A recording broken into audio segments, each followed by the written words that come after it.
All right. An important component at the LCR level is something referred to as the expectation effect.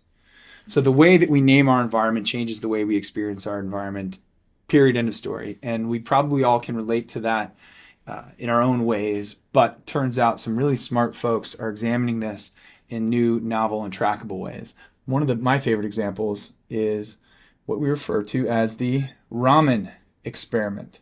So if you've ever had ramen, first of all, it's delicious.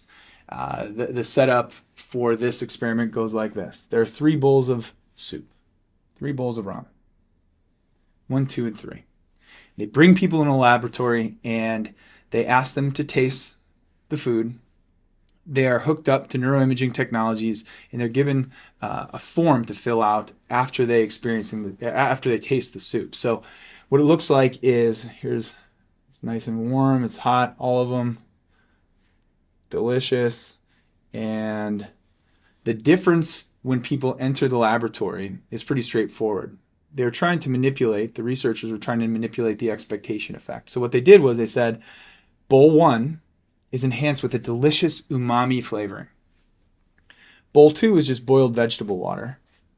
Bowl 3, we added monosodium glutamate.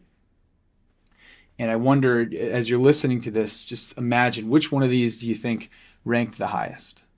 Delicious umami, the one with delicious umami flavoring, the boiled vegetable water, or the one that we added monosodium glutamate to?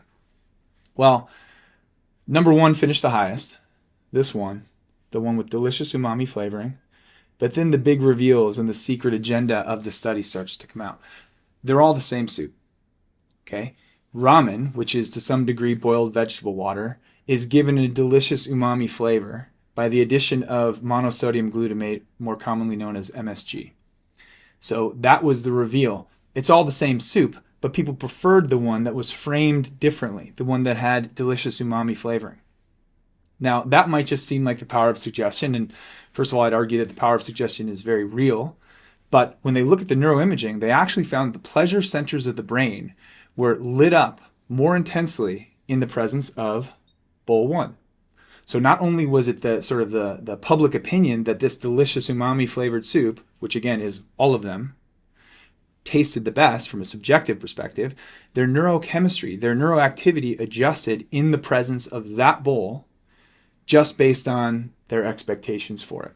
Now, it's subtle and not game-changing, and it's certainly not to suggest that the other 2 weren't also delicious, but it's trackable, it's quantifiable on a physical and actual level, and it's something that we should all take note of.